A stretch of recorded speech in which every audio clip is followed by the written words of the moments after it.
eu gosto sempre de falar, e eu provavelmente vou falar pelo resto da minha vida sobre ela. O universo é um grande relógio suíço. E daí as pessoas podem até perguntar, mas é muito elitista? Relógio suíço? E os nossos relógios não valem a pena? Mas essa semana foi publicada uma notícia muito interessante. Um mergulhador na Austrália encontrou um relógio suíço, o Rolex, que é o Rolex que nós conhecemos. Quer dizer, conhecemos, mas não temos. Foi encontrado funcionando submerso. E esse modelo de relógio, o último ano que eles produziram desse modelo da Rolex foi em 1989. O relógio tem, no mínimo, 36 anos. 36 anos debaixo d'água e funcionando. Fora dele, um monte de coisinhas de algas, de algas não, corais, aquelas crossas de corais. E o relógio funcionava. Daí você fala, esse é um relógio que eu quero. Então eu vou comprar um relógio. Daí você pensa, esse modelo em específico ele está custando 260 mil. Se um dia você quiser dar um legado para o seu filho, você tiver 260 mil sobrando, quer dizer que você não está ofertando direito, daí você pode dar para o seu filho um legado que vai durar, literalmente, talvez, sua vida, a vida dele e a dos seus netos. Por que eu estou falando do relógio suíço? Porque a criação é um relógio suíço em que nós não esperamos que amanhã vai ser destruído, que amanhã vai ter um cataclisma, que o sol vai parar de girar, tudo funciona perfeitamente. E quando nós falamos sobre relógios suíços, falamos sobre a criação funcionando perfeitamente, provavelmente vai vir uma ideia de comunidade, você já deve ter visto o tema que nós vamos tratar hoje. Nós vamos tratar sobre o problema das panelinhas, e falar sobre panelinhas é falar sobre comunidade, falar sobre sociedade, falar sobre unidade, sobre vivermos em harmonia. E poucos exemplos existem melhor do que a colmeia de abelhas e os formigueiros. As nossas abelhas, elas são africanas. Então vamos falar de algo extremamente brasileiro, que são as formigas. Todo mundo, assim, o português já chegou, já existiam as formigas.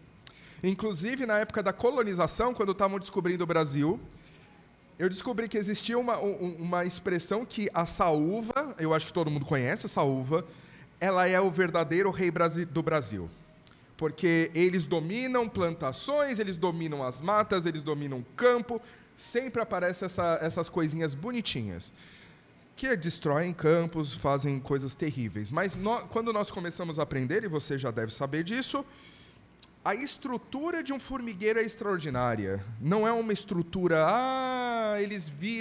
é uma estrutura extremamente hierarquizada, extremamente organizada. É lindo ver que cada um tem a sua função. E a rainha, eu descobri que a rainha se chama Tanajura, eu não sabia disso. A gente conhece Tanajura, mas a Tanajura, no final das contas, é a rainha que está saindo e ela precisa ser ela precisa ser fecundada, os machos vão atrás dela para fecundar, ela cai em um pedaço de solo, ela começa a cavar e ela estabelece a colônia, ela literalmente trabalha para fazer a colônia. E dentro dessa colônia, uma Tanajura dura 30 anos. Então, assim, é tranquilo dizer que um formigueiro dura 30 anos. E lá tem vários tipos, tem várias funções. Todo mundo tem a sua própria função, é lindo ver. Tem a rainha, que nós conhecemos, só tem uma. Tem os machos, que não tem função, a função deles é fecundar. Basicamente, eles são criados para fecundar. Uma vez por ano, a rainha, depois disso eles morrem. Tem as cortadeiras. E as cortadeiras é interessante que, por que essas formigas ficam cortando as nossas folhas? Elas cortam porque elas pegam as folhas para colocar dentro do formigueiro, para alimentar os fungos. Uns fungos bem específicos que eles servem de alimento para a formiga. Então ela não come a folha, mas ela alimenta os fungos, ela basicamente cria uma hortinha para ela. Tem também os soldados. Os soldados são machos. Existem os machos que não trabalham, imprestáveis. Serve também para a vida, né? que eles só servem para procriar e depois disso morrem. E tem os soldados, que também são machos, mas esses defendem, eles fazem a proteção da área externa da colmeia. Da colmeia não, do formigueiro. E existem as enfermeiras, olha que interessante. As enfermeiras, elas cuidam de criar as larvinhas que vão, no final das contas, se tornar todas as outras funções. Rainha só tem uma e a rainha, em tese, é aquela que dá vida para todos. É aquela que gera a vida. Isso é um relógio suíço. Só que a criação, há muito tempo, deixou de ser um relógio suíço. E é interessante que a ciência vem descobrindo que problemas também existem dentro de uma comunidade do formigueiro. Por favor, Vitor. A gente vê em Romanos que Romanos ele fala de que a própria natureza criada será libertada da escravidão, da decadência em que se encontra para a gloriosa liberdade dos filhos de Deus. Até o universo está doido para aposentar. Não é só você. Todo mundo está doido para aposentar, inclusive a natureza. E todos estão esperando a vinda do Criador. Está o fim desse martírio que é sobreviver. Parece que a vida feliz das colmeias também. Porque dentro das colmeias, isso não é achismo, isso foi constatado através de pesquisas, de pesquisadores que provavelmente ficaram vidas olhando gerações de formigas. Às vezes as formigas elas não cumprem o papel devidamente, isso causa um sério problema. Lembra que nós falamos que existem funções diferentes? Às vezes as pessoas que estão na sua função não fazem a sua função, ou fazem de forma parcial. Por exemplo, as formigas operárias são todas fêmeas, eu não sei porque eu coloquei operários. Elas não deveriam procriar. Porque quem procria, quem cria macho, fêmea, todas as funções, não são os operários, é a rainha.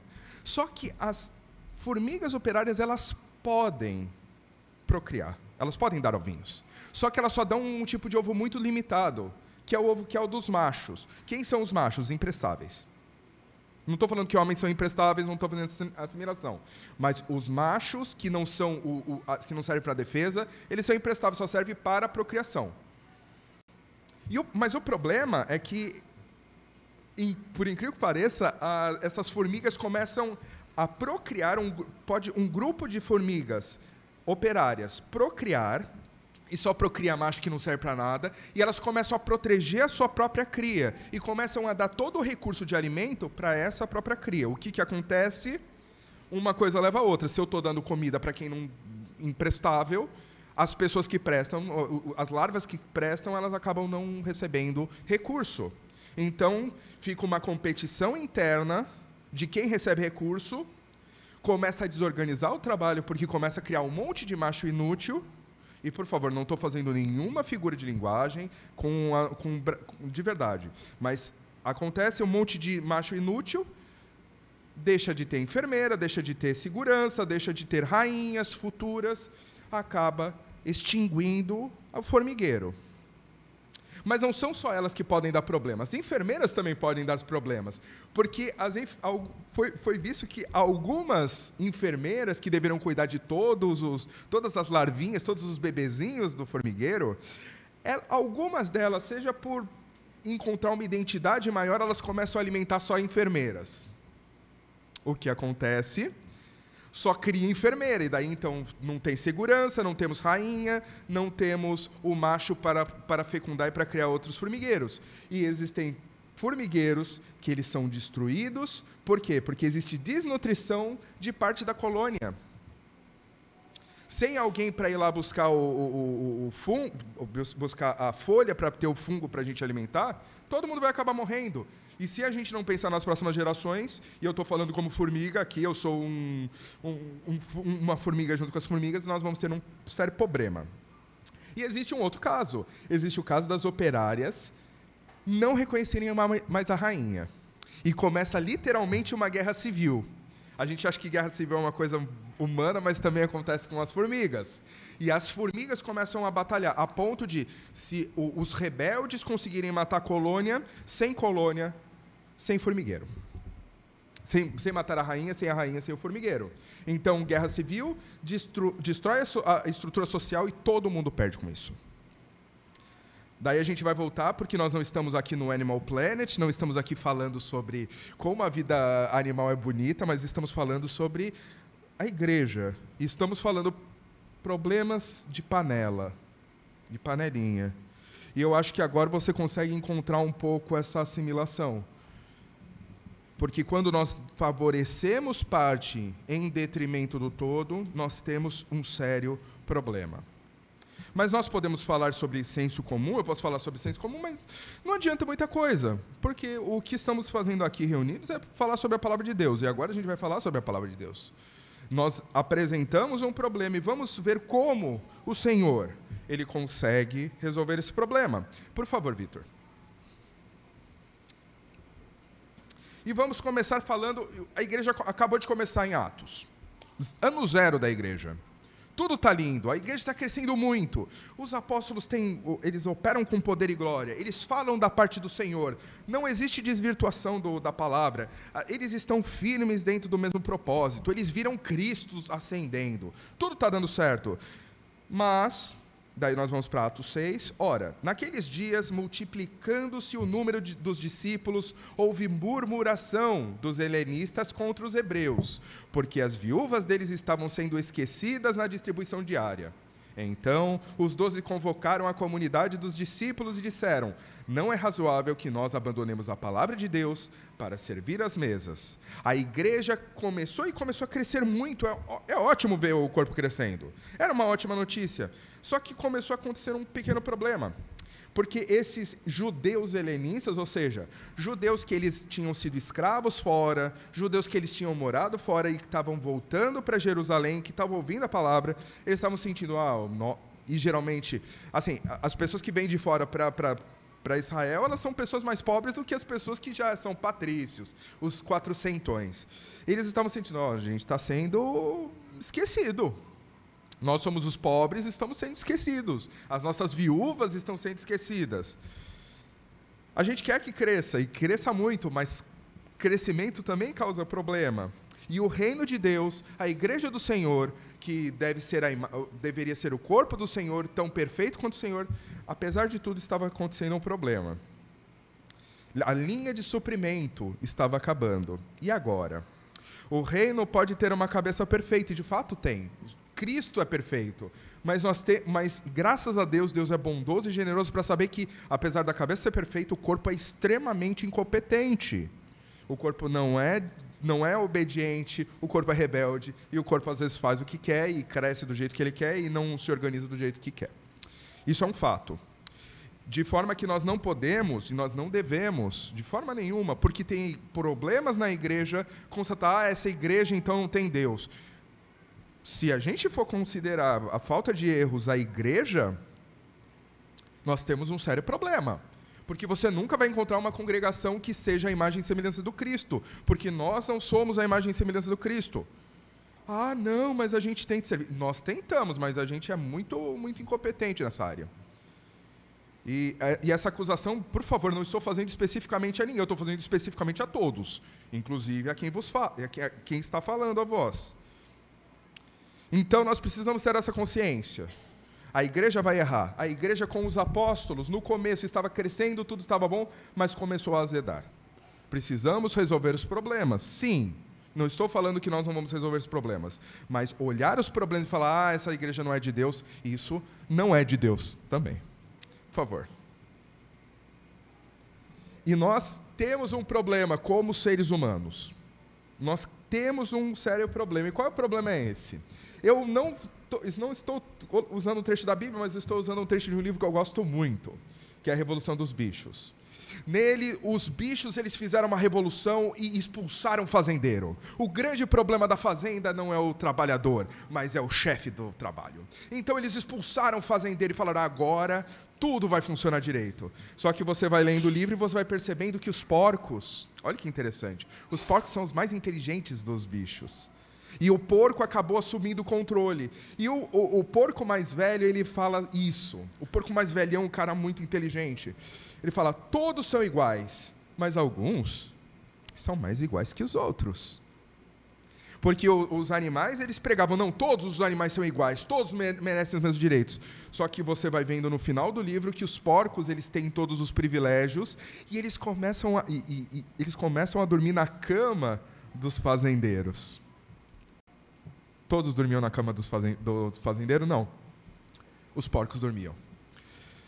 Nós precisamos tomar cuidado, porque nós, naturalmente, como seres humanos, nós temos afinidade com algumas pessoas. Afinidade física, afinidade mental, afinidade de interesse, afinidade financeira. O problema das afinidades, é bom que a gente tenha afinidade, mas existe um sério problema na afinidade. Porque quando eu estou mais próximo de alguém, eu estou afastando o outro. E se eu afasto o outro, eu estou segregando. Eu posso... não, mas eu tenho uma afinidade por finalidade. Não, eu gosto de fazer isso, eu faço esporte, eu sou advogado, eu quero me juntar com advogados. Não, pelo amor de Deus, isso é horrível. Mas eu começo essa afinidade começa a gerar finalidade. Eu vou para a igreja porque o irmãozinho João está indo lá. E eu gosto do irmãozinho João. Eu e o Joãozinho, a gente se dá muito bem, a gente ri junto, a gente vai junto. O problema é que quando você cria finalidade, você também cria inutilidade. Porque se o irmãozinho João é super legal comigo, eu gosto de falar com ele sobre carro, eu gosto de falar sobre, sei lá, Pokémon, eu falo sobre negócio, eu falo sobre investimentos, eu falo sobre mindset, coisas que coach gostam de falar, eu não sei. Quando eu faço isso, eu também crio um irmão. Mas e o irmão José? Que não sabe sobre carros, que não sabe sobre investimentos, que não sabe sobre elementos de coach. E o que eu faço com ele? Ele se torna imprestável. A ponto de que, se o irmão imprestável não vem mais, eu não sinto falta. E se eu não sinto falta, ele é inútil. E a coisa que parece, às vezes, ser boa, ela gera coisas ruins. O que é extremamente humano. A gente falou, não, vamos criar, através da energia nuclear, a gente vai criar energia infinita para toda a humanidade. Com 1 quilo de urânio, a gente pode manter a América Latina inteira com energia. O que o ser humano faz? Cria uma bomba. E vocês sabem disso, a história se desenvolve através disso. E o problema disso não é a humanidade, porque a humanidade ela é parcial. Mas nós não deveríamos ser como cidadãos da Terra, deveríamos ser como o alienígena, como o homem que não está no seu habitat. E a igreja criou um clube de afinidades, de forma que, se eu quero uma igreja de tal forma, eu vou para tal congregação. Se eu quero uma igreja de tal forma, eu vou para outra congregação. E eu não estou falando de denominações, eu estou falando de igreja. Eu estou falando da igreja, do reino glorioso do Senhor Jesus, que segue a palavra do Senhor Jesus. Eu não gosto muito de ir lá. Não é muito meu estilo. Não me sinto muito bem lá. Temos um problema aí. Porque você começa a coagular. Coagulação é extremamente importante. Quando você tem uma laceração, quando você corta, sai sangue. E se você é hemofílico e você não tem como coagular, vai ficar saindo até você morrer. Então é importante ter coagulação. Mas o problema é quando está tudo certinho, todos os vasos estão bonitinhos e começa a coagular. O nome disso é trombose. É uma doença. Tem pessoas com pernas monstruosas, e, por favor, não entendam uma crítica, mas fica uma coisa disforme, feia. Quando acontece coágulos no cérebro, o nome disso é derrame. Quando o cérebro está morto, daí é pior. Mas a gente, graças a Deus, tem uma cabeça dentro da igreja que ela é perfeita. O problema é o corpo. Então, o corpo pode sofrer trombose. E como o corpo sofre? Através dessas coagulações, dessas uniões imperfeitas. Eu estou indo na igreja porque a igreja do irmão Joãozinho é legal, e não da do Josézinho, porque o Zezinho, nossa, eu não tenho assunto com ele em comum. Paulo, ele teve essa experiência. E é interessante como a palavra do Senhor nos chama e nos adverte. E vamos, por favor, Vitor, e convenhamos, ele teve uma experiência muito pior do que a das congregações que eu conheço no Brasil. Eu não conheço fora, então não vou falar de fora. Mas no Brasil, as experiências que eu tenho Tenha certeza, nenhuma delas é tão chocante quanto a de Corinto. A cidade de Corinto e a igreja em Corinto parece um Frankenstein. Parece uma criatura cheia de monstruosidades. É uma congregação cheia do que existe de mais diferente. Tem gente rica, tem gente pobre. Tem gente que é grego, e o grego pensa loucamente. Tem gente que é romano, que é muito prático. Tem gente que é judeu, que é muito legalista.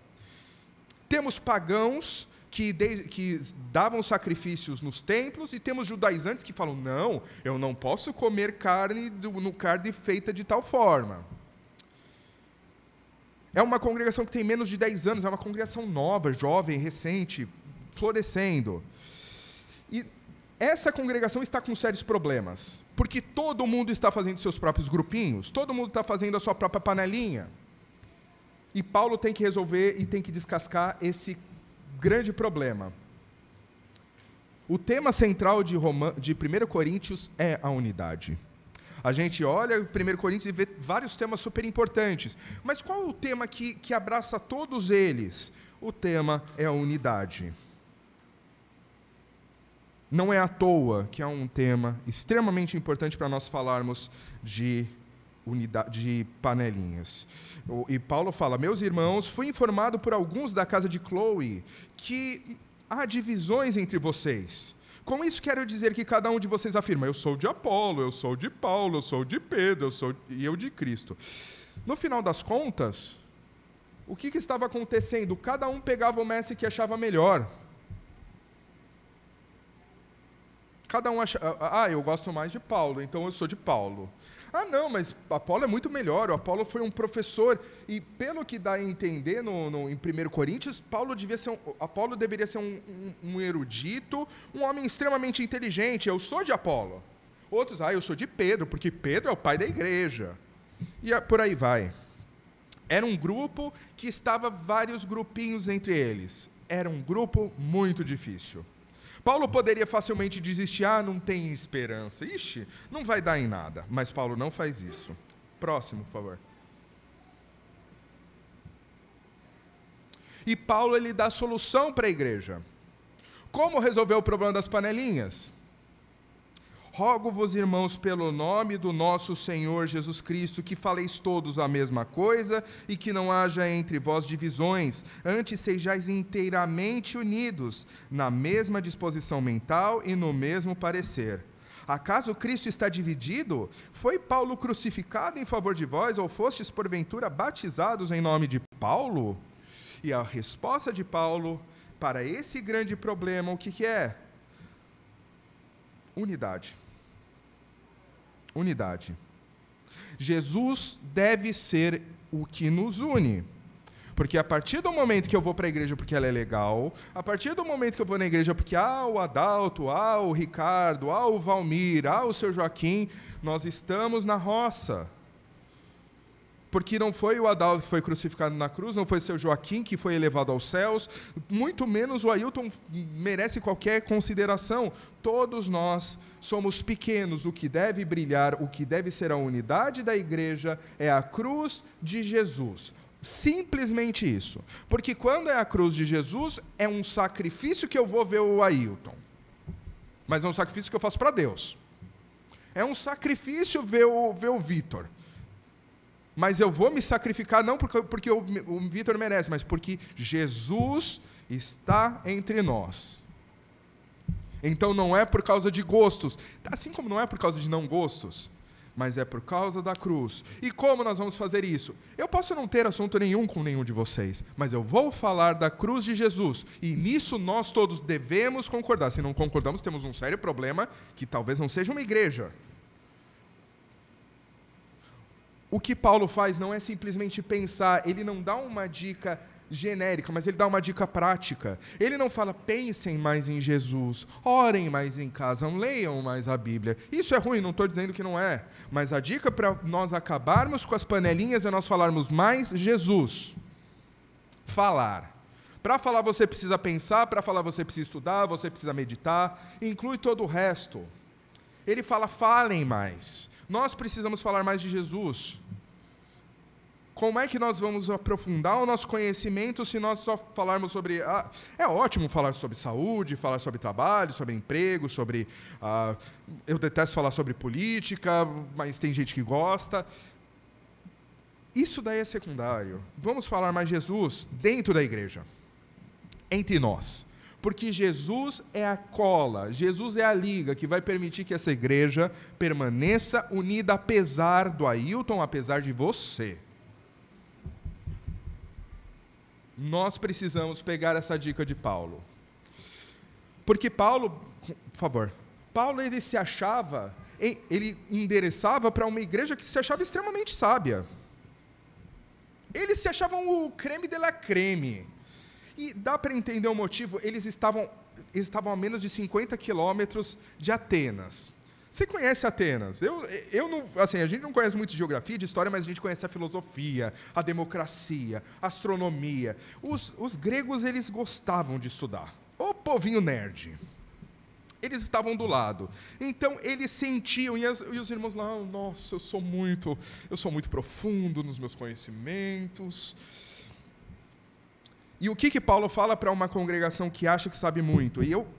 Vamos ser sinceros, às vezes eu percebo isso na congregação. Às vezes nós falamos, não, nós conhecemos a palavra do Senhor, por isso nós precisamos ensinar os outros. Isso me dá sempre um certo receio, porque mostra uma certa soberba, como se conhecesse a profundeza dos mistérios do Senhor Jesus, e que todos nós, estamos longe de conhecer. Olha o que Paulo fala para esse bando de pessoas muito inteligentonas. Certamente a palavra da cruz é loucura para os que se perdem, mas para nós, que somos salvos, poder de Deus. Pois está escrito, destruirei a sabedoria dos sábios e aniquilarei a inteligência dos instruídos. Onde está o sábio? Onde está o escriba? Onde o inquiridor deste século? Porventura, não tomou Deus loucas a sabedoria no mundo? Visto como, na sabedoria de Deus, o mundo não conheceu, por suas próprias sabedoria, aprove a Deus salvar os que creem pela loucura da pregação. Porque tantos judeus pedem sinais, como os gregos buscam sabedoria. Mas nós pregamos Cristo crucificado, escândalo para os judeus, loucura para os gentios. Mas para os que foram chamados, tanto judeus como gregos, pregamos Cristo, poder de Deus e sabedoria de Deus. Existe muita sabedoria dentro da palavra do Senhor, e nós precisamos ser mais humildes. Se os outros sabem, se os outros não sabem, nossa missão é falar. E dentro também nós precisamos falar. Me dá muito, assim... muito receio, é um receio que nós precisamos fazer, e é uma coisa que você tem que fazer também. Precisamos tomar cuidado com as panelas, porque as panelas elas não parecem ser inofensivas, até o momento que elas não são. Até o momento que a panela, na final, não é uma panelinha, é uma panela de pressão, e ela explode. E daí vai pedaços para tudo quanto é lado, até para quem não está dentro da panela. Na Grécia eles tinham um problema, e as teorias começaram a invadir as congregações. E convenhamos, o problema da igreja, e eu vejo isso no Brasil e aqui em São Vicente nós experimentamos também, o problema não está dentro da palavra fria da lei, mas está dentro de interpretações da palavra. E acontece porque nós não sentamos antes e falamos sobre Cristo na cruz. Precisamos tomar cuidado como igreja, porque se nós deixamos uma sementinha, e quando eu digo nós, é um elemento pessoal, porque eu não tenho como saber o que está acontecendo com a Tamires. Eu não tenho essa intimidade, eu nunca cheguei, eu não quero ter. Tamires, o que está acontecendo? Vamos lá, me conte os seus segredos. Primeiro que o marido dela falei, quem você é para perguntar da Tamires? E com toda razão. Que pouca vergonha é essa? Eu não vou fazer isso. Mas você, como irmão, tem que tomar cuidado, porque você pode ser a sementinha de panela que vai explodir. E como nós resolvemos isso, Ailton? Fácil, vamos parar de falar porcaria e vamos falar da loucura de Cristo, que é a cruz. Porque a cruz, se Cristo se fez, com todo respeito ao nosso Senhor Jesus, se Cristo se fez de trouxa para morrer pelos nossos pecados, você talvez precise se fazer de trouxa. Quando as pessoas às vezes se abusam de você, quando as pessoas exploram você, quando as pessoas querem manipular você. Estamos num grupo e, infelizmente, somos pecadores e o corpo é horrível. A cabeça é perfeita. Precisamos suportar até os problemas dos outros e perdoar em amor. Por favor, Vitor. Disto também Disto também falamos, não em palavras ensinadas pela sabedoria humana, mas ensinadas pelo Espírito, conferindo coisas espirituais com espirituais. Ora, o homem natural não acerta as coisas do Espírito, porque eles são loucura, e não podem entendê-las, porque elas se discernem espiritualmente. E aqui Paulo faz um conceito extremamente filosófico que nós não vemos em outro lugar da Bíblia. Ele diferencia o homem natural do homem espiritual.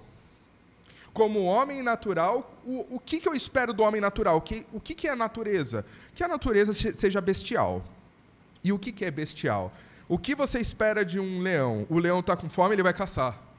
O leão está no cio, ele vai dormir com qualquer leoa que tiver. O que o leão vai fazer? Vai encher sua própria barriga, vai satisfazer seus próprios prazeres. Isso é o que é esperado do ser humano, levar lucro, fazer o que acha melhor, cuidar da sua própria barriga enquanto for suficiente. E talvez a sua família depois disso. O que você espera do homem espiritual? E daí nós precisamos lembrar da mensagem inicial de Paulo, a cruz de Cristo. A cruz nos constrange a sermos melhores que isso. A cruz nos constrange a dar aquilo que a pessoa não merece, a andar a segunda milha, a ser amor, a ser sacrifício, a ser dor. Não é exigir dos outros que os outros sejam profundos conhecedores. Paulo não está falando aqui, não, então vamos aprender. O que Paulo está querendo dizer nas regiões celestiais? É legal saber isso, mas não é isso que salva. A cruz de Cristo salva. É uma predisposição mental. E o legal é que assim, tem algumas pessoas aqui que você vai falar, você já sabe o caminho que ela vai tomar. Ela vai tomar o caminho da cruz, ela vai falar de Jesus. Você fala, nossa, essa é a predisposição que todos nós deveríamos ter entre nós. Porque quando tiver algum problema, quando eu sentir, nossa, essa igreja está muito chata, nossa, essa mensagem não acaba, nossa, parece que tudo está dando errado, eu não aguento mais, vou trocar de igreja. Lembre-se da cruz. Você fala do que você acha interessante. Você não fala do que você não acha. Nem sempre do que é importante. Não estou falando isso, mas interessante. Eu gosto muito de falar sobre construção. Eu acho extremamente interessante falar sobre construção. Porque eu estou construindo. Não porque, nossa, eu quero me tornar eu quero fazer edificações na FATEC. Talvez eu faça só para saber como edificar minha casa. Mas é algo que eu acho interessante. Então, assim, eu e meu pai, a gente fala muito sobre edificação. O que você fala? Isso mostra muito o que é interessante para você. E homens naturais, eles vão falar sobre dinheiro, sobre investimento, sobre casas, sobre carros, Fale mais sobre as coisas espirituais. E quando a gente pensa em espiritual, o que você está falando? Será que é espiritual? Próximo, Vitor. Geralmente... Por favor. Obrigado. Ora, irmãos, não quero que ignoreis que nossos pais estiveram todos sobre a nuvem, e todos passaram pelo mar, tendo sido batizados assim na nuvem como no mar, com respeito a Moisés. Todos eles comeram de um só manjar espiritual e beberam da mesma fonte espiritual, porque bebiam de uma pedra espiritual que os seguia. E a pedra era Cristo. Entretanto, Deus não se agradou da maioria deles, razão porque ficaram prostrados no deserto. É interessante que Paulo ele fala coisas extremamente diferentes fora da caixa no livro de 1 Coríntios, e ele fala no capítulo 10 sobre isso, e ele está alegando para uma coisa para aqueles irmãos, vamos fazer uma viagem mental? Deus ele libertou o povo de Israel com poder e glória, fez literalmente 10 elementos de vingança para aquela nação que tinha escravizado o povo de Israel. Eles eram escravos, agora eles não eram escravos, agora eles saíram. E Paulo ele faz a figura da linguagem, ele faz uma figura de linguagem espiritual. Vocês foram batizados para serem parte do reino? Bacana. O povo de Israel foi batizado na água do Mar Vermelho. Ele foi coberto pela nuvem, eles foram cobertos pela água do lado do Mar Vermelho. Eles passaram, e quando eles passaram, eles voltaram como povo de Deus. Não eram mais um bando de escravos, agora é um povo escolhido por Deus. Agora era o povo de Deus. Só que isso não garantiu que eles chegassem na Terra Prometida.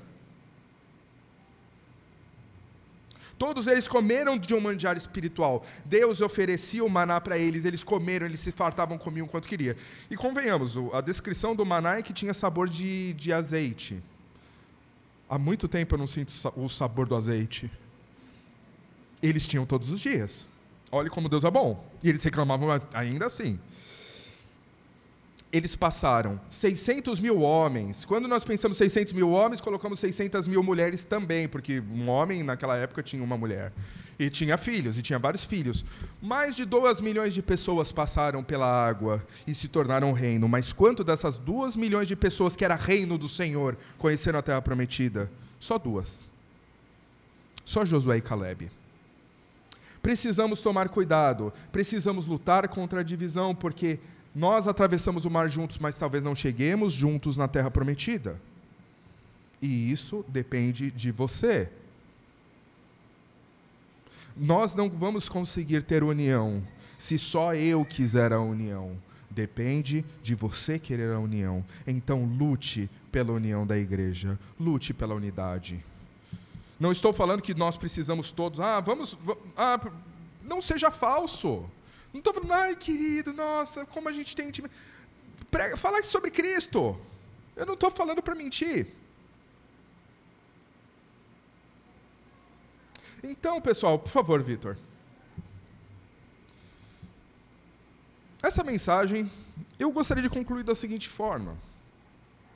Fazer um apanhado geral. Assim como a criação nasceu perfeita, mas o pecado tem degradado o que Deus criou, e o que Deus criou era bom, temos que tomar cuidado para não degradar o corpo de Cristo, que é a sua santa igreja. Panelinhas são grupos que se aglutinam por interesses e afinidades que não têm relação com o corpo de Cristo. Eu me aglutino por causa de coisas que eu acho, opiniões, coisas fúteis. E no final das contas, o corpo... E nesse sentido, acabam criando uma trombose no corpo de Cristo. Você aglutina e você cria uma deformidade. Você, às vezes, necrosa o corpo de Cristo com as suas opiniõezinhas, com seus interessezinhos, com a sua exclusãozinha. Paulo enfrentou esse problema em Corinto. Sua resposta foi clara. A igreja deve falar mais de Jesus e ter a mesma disposição mental. Porque se nós falarmos uma coisa que nós não pensamos, isso é hipocrisia. Para acontecer isso, Para acontecer isso, os cristãos deveriam buscar a verdadeira sabedoria, que vem de Deus, e esquecer as loucuras das filosofias, interesses, negócios de fora. E isso é impossível a homens naturais. Eu não pediria isso para as pessoas de fora, porque as pessoas de fora vão continuar vivendo como os animais, e nada contra isso. Nós fomos criados como animais, temos um elemento de barro, mas é exigível, é demandável, é instigável isso para as pessoas espirituais que têm o Espírito do Senhor. Próximo, Vitor. Panelinhas criam aceitação ao pecado alheio e a parcialidade na santidade. Isso é transformar o corpo de Cristo em um Frankenstein. Um alerta.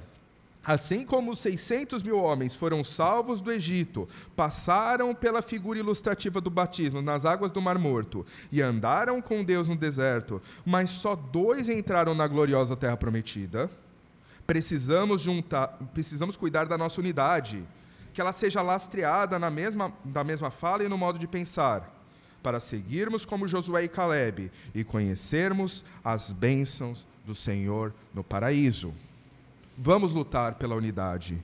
E lutar pela unidade é lutar contra panelinhas. Não que eu acho que exista aqui, de verdade, eu não sinto isso. Mas eu não sou Deus. Eu não sei o que passa na sua cabeça, o que passa dentro dos seus grupos dentro dos seus grupos de irmandade. Cuidado, que você chamar uma pessoa que é mais próxima não seja o isolamento das outras. Vamos falar mais de Jesus. Vamos fazer uma oração.